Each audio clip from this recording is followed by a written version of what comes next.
Hey, what's going on, guys? Aarava here, and welcome back to my F1 2017 career mode, episode number 132 today for the Belgian Grand Prix in Season 7. If you did miss the last one uploaded last week, be sure to go check that one out before you see the rest of this one there at the Hungarian Grand Prix. Off the back of last one, struggle, damage limitation race. This one, hopefully not. Belgium's always been a fun one in this game so far, and our Mercedes car should be flying around here. Of course, Sector 1 is going to be very strong for us. The run down to Turn 1, then towards Rouge, and then up the hill and then down the Kemmel Straight. It's going to be a very powerful area for us, as well as the back straight then through Blanchimont. The slipstream will be really good there. So no matter what qualifying kind of has in store for us, I think we should be pretty good in the race, but let's try and do a good job in qualifying. Obviously, last time was pretty much the only blip in the system, I would say, for the entirety of our qualifying so far. We qualified P8, I think, if I remember, or P9, because we tried something different. We tried an alternative strategy. We tried the middle compound tire.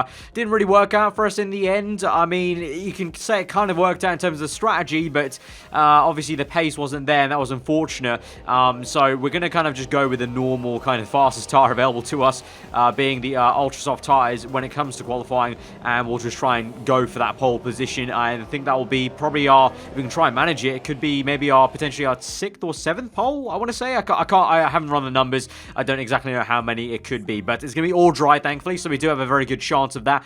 During practice, no kind of issues there, and it looks to be a pretty simple strategy for us, I think. Probably a 2-stop, we're saying. Probably with 2 sets of super soft tires, and obviously the opening set being the ultra softs. But we'll have a look and see what the strategy screen says. And also, of course, you never know, there might be some rain. I haven't looked at the indicator ahead of the race to see if there might be any rain on Sunday, so we'll cross that bridge when we get to it. So here we are then in qualifying then, and we go into the end of the first sector down the Kemmel Straight. You can see purple first sector there. A few people already set their lap times, including the Force Indias, so good to see already we're a little bit up on the Force India cars, which should be pretty strong around here. The Force India cars over the last few races have really come into their own, and kind of the opposite for Renault. They've been going down a little bit, so it's kind of almost like a little bit of a yo-yo effect between Force India and Renault, and then Red Bull have also kind of been just stamping their mark in there, with Ferrari kind of half looking a little bit better than it used to be. But we come across the line, and it is going to be pole position then just ahead of Esteban Ocon and Lewis Hamilton there, but really, really decent showing, and happy to be back at the front of the grid after, as I said, that blip at the Hungarian Grand Prix. But you can see there, actually, exactly what I said, Renault going down, but actually Vettel did a very good job compared to Kimi Räikkönen to be right up there as well, ahead of both Red Bull cars, and the Ferrari car really has been very, very piss poor. Obviously, Vettel was the one who retired last race at the Hungarian Grand Prix, so good showing for him to bounce back. Of course, we're still trying to beat the Ferrari cars every single race if we can, trying to get the reputation up to, see what the end of the season can hold for us. But really, after obviously the blunder of the lack of a contract offer mid-season, now honestly I'm just looking towards the title, and so this is a great chance for us to try and get another win under our belt here at the Belgian Grand Prix. So let's go to the full grids, and then we'll see how it goes. We're almost ready to go then, and this is what the starting grid looks like for today's race. It's Mercedes in pole position then, with Esteban Ocon alongside. Looking down the rest of the grid, we have Hamilton, Vettel, Daniel Ricciardo, and Verstappen, Hülkenberg, Räikkönen, Perez, and Jolyon Palmer, Grosjean, Alonso, Kevin Magnussen, and Kvyat, Massa, Van Dorn, Carlos Sainz, and Pascal Wehrlein. Stroll and Marcus Ericsson rounds off the grid. And with preparations almost complete, let's head down to the track. Right, so here we are looking at the race strategy, and as I mentioned, it's going to be that 2-stop, it looks like. Ultra soft tyres, they don't go too long here around Spa, so 2 sets of super soft tyres, my engineer is saying. The more aggressive strategy will be a 3-stop. I doubt many people will do that, because a 3-stop really isn't the way to go. I think if you're going to do an alternative strategy, you'd rather be trying a 1-stop, maybe with a set of soft tyres. But I agree with my engineer, I don't think we'll be using softs. I think we will be going for that 2-stop here. So let's just get into it then. Off pole position to 5, red lights. So the Belgian Grand Prix. And the lights are on for a little bit of an age there, but we're finally underway. A lot of wheel spin though in second gear, and look at that, a great start there from our teammate Lewis Hamilton. Down my inside, we go a little bit wide as we get the braking a little bit late, and Hamilton barges his way past. Contact made there on our front right tire, and so Hamilton up into first. It's a fantastic start there from Lewis, and then meanwhile back behind Ocon, who was in seconds, now being attacked by Sebastian Vettel. So a good start there from the German then in the dwindling Ferrari. But here we go on the left hand side, we go so close to Hamilton's front left tire. tyre, but we're back into first place, then getting the slipstream going there, and you can see what I meant earlier by the OP slipstream, you know, not just down the back straight, but also down the Kevel straight. It's going to be very powerful,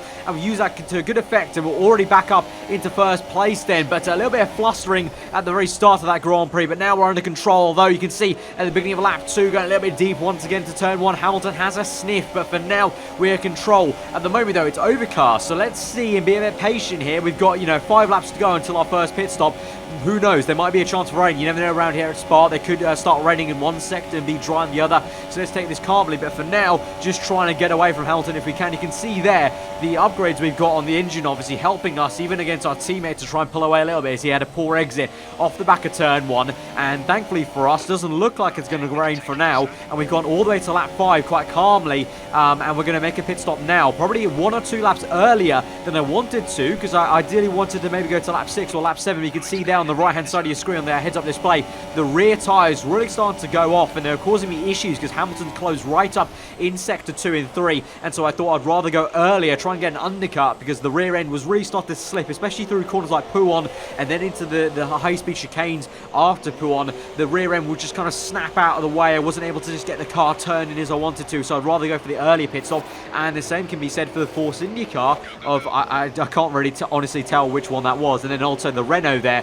behind us, as well as one of the Red Bull cars. So a lot of us thinking for an earlier pit stop, so a lot of us trying an undercut on our respective teammates there. So Hamilton, I would suggest, probably is only going for one more lap, or maybe until lap 7 at least, but here we are onto super soft tyres. We come out sliding out just behind Sergio Perez, who has actually made a pit stop earlier than us. He came in on lap 4, so he's gone even earlier, and that's just showing then good decision from us then, because the undercuts worked for him, so it will work for us against Hamilton. But here we go, trying to re-overtake Perez, then regain that position effectively for a net first place. We also go and overtake Stoffel Van Dorn in straight line, with the Honda engine being as useless as ever for the McLaren car still in Season 7, kind of blatantly showing the lack of AI upgrading, which is one of the grievances I've been talking about lately in one of my F1 2018 game ideas. You know, just frustrating to see some of these lower cars not really upgrade too much. You know, only the cars that I've driven for in the past, a la Red Bull, Force India, Renault, they've been the only cars to really upgrade. So kind of clearly shows right now in this episode my grievances with that. But we go and overtake Stroll then very easily on soft tyres. He's been on that tyre from the start. We've got yellow flags on the other side of the circuit there, so potentially maybe room for a virtual safety car or a full safety car. Not quite, don't think so, as we close up to Fernando Alonso, and we get very, very close. You can see there the wily off Fox as Fernando blocks me off. I tried to scare him off the road there to go down the inside of the box stop chicane. Doesn't work out for us, so we have to wait. We've got DRS, we fake to the left, go to the inside there. I'm going to try and get Alonso now into turn 1, open up the steering wheel, look in the mirror, and we can open it up. And there you go, there's Hamilton as well, who's just popped off, and I think he's behind. I think that was Alonso and the Force India, potentially. At least Alonso was behind, so Hamilton has lost in that overcut position. As I said, he came in on lap 6 and came out on lap 7 then, and looks like he's on, I think, a set of super soft tyres as well. So I think both of us trying the 2-stop then to the end of this race, but we close up to Felipe Massa now. But good, I think we should be in a net first, because I think it's Massa, and then I think it's 2 Haas cars, I think Magnussen and Grosjean, so I think we should be good in a net first. I don't think we're going to get surprised about that, and I think the positioning is myself, Hamilton, I think then it's Perez, and then Ocon. So I think that's the order you're looking at the moment. So the 2 Force Indias have come out very strong in the race, although it was initially Vettel and I think one of the Red Bull cars are looking strong. Speaking of one of the Ferrari cars, there is Raikkonen, and it's more misery for Ferrari, and that's just laughable, isn't it? That's just laughable. Again, another issue for the Ferrari guys. Last race, it was Vettel going out. The race before that, I think it was Raikkonen with issue. And again, Raikkonen with another issue. It really has just become beyond the joke at this point. How much bad luck Ferrari have got in Season 7. I think they've literally, I don't know if one of you guys wants to remember, if you guys remember the past episodes of this season, I think Ferrari have literally had an issue, at least one per episode, for at least Vettel or Raikkonen. If it's not one of them, it's the other. They've had at least one issue, whether it be puncture, you know, crashing with someone, full-on DNF, or just some sort of issue, really. And now we look onto a replay here with Kimi Raikkonen. He's going slowly into the bus stop, and so as we look at a onboard shot then through Pouon, and its confirmation is a puncture there, and so it explains why he was still going on circuit, but just so slow. And looks like he even holds up one of the Red Bull cars there, so unfortunately, I think that's Verstappen there, and Raikkonen just limping like an injured deer, really, in the wilderness, trying to get back into the pit lane there. So more misery for the Scuderia Ferrari camp. Meanwhile, back in kind of all's fine land, we're here on lap 8, or on towards lap 9, I should say. And we're closing up now to the 2 Haas cars I talked about. Kevin Magnussen and then Romain Grosjean at the moment leads the way. So 1-2 for Haas. So I don't know if they're going for a bit of a PR stunt here, just staying out longer than they need to, because it's lap 9. I think they're still on the same set of super soft tyres they started on. But you can see they're setting the fast half of the Grand Prix and going well at the moment, just trying to get past this traffic, trying to get in some clean air, just to feel a bit more comfortable, really, because you never know with these slower cars that they could hold you up, especially in sector 2. So we get past Magnussen then with DRS wide open, then Rich Mix going. We've still got plenty of fuel to play with at the moment there, and now we'll try and catch up to Grosjean. We're going quite hot though into the next right-hander, just about catch the car there and dance it around. And unlike the Hungarian Grand Prix, the car feels so good around here, so it still mystifies me how bad the Mercedes can feel one circuit and then the next it feels amazing. And really I think that's at least a tiny bit of a compliment. So that's a good job, well done, I guess, in simulating the Mercedes car, because I guess that's what probably it felt like for the 2 real-life Mercedes drivers in 2017, as they always talk about the Diva. But yeah, it just baffles me in terms of, even with the upgrades I've got to the car, it still feels like crap some races. But thankfully here it feels fine, at least maybe for me, because Lewis Hamilton is somehow still struggling to overtake one Fernando Alonso in the McLaren with the Honda engine, the one that I just blew by Van Dorn's. I don't know if Alonso has a special individual upgrade that Van Dorn does not, but Hamilton takes until the end of the same lap to still just not overtake Alonso.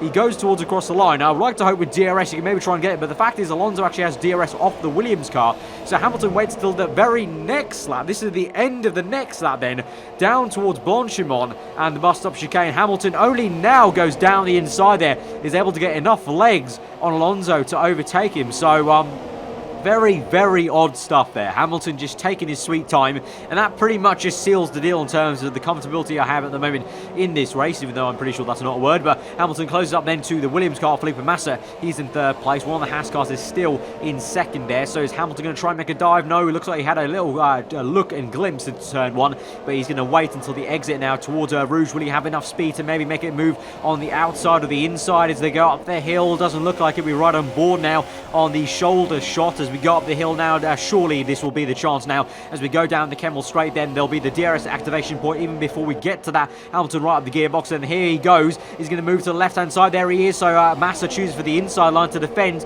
but Hamilton should have the overspeed then just before they get to the apex. Hamilton already ahead, and now he's up into what will be 3rd place, but a net 2nd position there on the super soft tire. So both of us going for that 2-stop, then 1 set of ultra soft tires, then 2 sets of super soft tires. And as we move on to the end of lap 10 onto a lap 11, we're up into 1st place. As you can see there, that's the last man, Kevin Magnussen. So my bad, it was actually Grosjean who already pit, and Magnussen was the one who stayed out there. So Magnussen finally pits, and so it is a 1-2 for Mercedes. Perez in 3rd place. I should think it's Ocon in 4th then. And so I thought it would have been straightforward for me and Hamilton in terms of, I mentioned I thought Hamilton was going to the end with me on a 2-stop, but onto lap 12 we've got yellow flags there, so I pop it into lean mixture just in case we get a virtual safety car or anything like that. It's good to pop it in lean mix under those conditions to save fuel. But look at this, surprise, to my shock, Hamilton comes in on lap 12, which is just way too early for a 2-stop. So I think Hamilton is quite stupidly trying a 3-stop, which is 1 set of ultra soft tyres, super softs, and then 2 sets of ultra softs, exactly like the alternative strategy was on our screen at the very start of this Grand Prix. Meanwhile, there's another car parked up there at the top of the hill. But yeah, very odd strategy there from Lewis. I'm confident that our car's fast. I don't think it's that fast to pull off a 3-stop with the Force India. Still looking pretty damn good and quite close to us as we move on to lap 14 then, trying to stretch the super softs. And now we come in for our final set of super soft tyres. Ocon is there in 2nd place. Perez has already made his pit stop, so he's trying another undercut there. Hamilton already has been pounding around for 2 laps on ultra soft tyres, and so as we make the pit stop, nice and easy, no one in the pit lane with us to cause an issue. But there goes Ocon then in the background. He'll be going on to another set of super soft tyres as well, as I would assume Perez is. But the fact is, Hamilton trying to make a 3-stop work, and he actually does get ahead of us. You can see the undercuts worked, fair play. He's got a lot of pace on his ultras, and he's ahead of us now. So we're in P2, he's in P1. So kind of he's opened up the door for me to have a little bit of fun and try and chase after him, basically. So I was kind of actually thankful in a way that I have something to aim for in terms of just not, instead of driving in clean air, just trying to attack and close up on Hamilton. By the time we get to lap 17, 2 laps later, his tyres starting to go off, and you can see there we're dancing the car around the chicanes, and we're setting the purple sector in sector 2, and we are rapidly closing up to Hamilton now, and I think that's because his tyres are going off and he's going to be coming in potentially on this lap. I was hoping he would stay out for one more lap just so I could get the satisfaction of overtaking fair and square on the racetrack, but as we close up quite rapidly in the chicane, he comes in straight away. So again, just absolutely baffling of why on earth he has come on for a 3-stop. Like, we just don't have that kind of pace to pull off a 3-stop. We have a good car under us, not that good, because Perez is still very much there, you know, within 1 pit stops there. So Hamilton just doesn't have, he didn't need to do that. You know, he could have stayed in second. Yeah, he might have been attacked by Perez,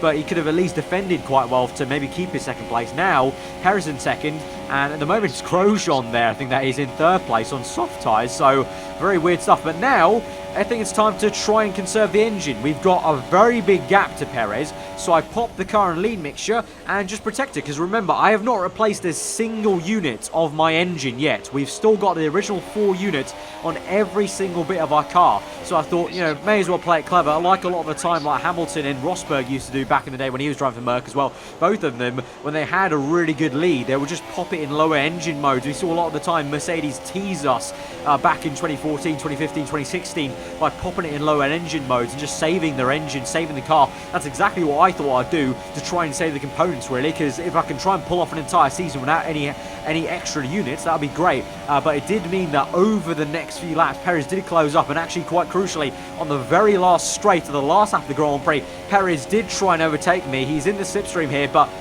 you know, obviously unknowing to him, I had this the entire time. I just popped it back into rich mix, and he's probably quite annoyed that, oh, he just found some extra tenths by popping up the engine mixture, and it's no qualm. You know, he might think he's pressurizing us. We had it under control, all calm in our world as we go through the final corner, then across the line, and it is going to be 1st place in the Belgian Grand Prix. Pole in the win, baby. It's good to be back on top and dominating that Belgian Grand Prix, really. I mean, obviously, yes, we had to overtake a few cars, but in reality, I don't think anyone really was any close to touching us, because I could have easily kept it in standard or kept it in rich, and Perez wouldn't have closed up like that at the very end of the race. So, very, very satisfying win and race as a whole, you know. We were pretty much untouchable apart from Hamilton, but Hamilton decided to screw that up for himself by doing a 3-stop. So, it, again, kind of proves my point. In stark contrast to Hungary, you can see here today, no issue. So yeah, just the Mercedes car on this game is just very, very whack, if you'll allow me to use that term. But you can see now, really nice comfy lead in the Drivers' Championship, and I think we could be on, you know, if we continue this form, we could be on to get the Drivers' Championship earlier than the last race of the season, and effectively make it a dead championship in the Drivers. For the Constructors, maybe a little bit harder, because to be fair, Force India have been keeping up the pace, and they've actually really overtaken Renault, so Force India and Renault have been kind of hopping each other for second and third. Red Bull steadily improving. In the reputation level, you can see we've improved against Ferrari there, but not that much, actually, to my surprise. We improved quite a bit on Red Bull, but all in all, pretty awesome episode for us in terms of, you know, the performance we've shown, and no kind of issues. So, guys, if you have enjoyed that episode, smash the like button. Let me know what you thought in the comments below. If you're around here, do get subscribed for weekly full-on content. I'll see you guys next time. Hope you enjoy the rest of your day, and I'll see you guys next time. Goodbye.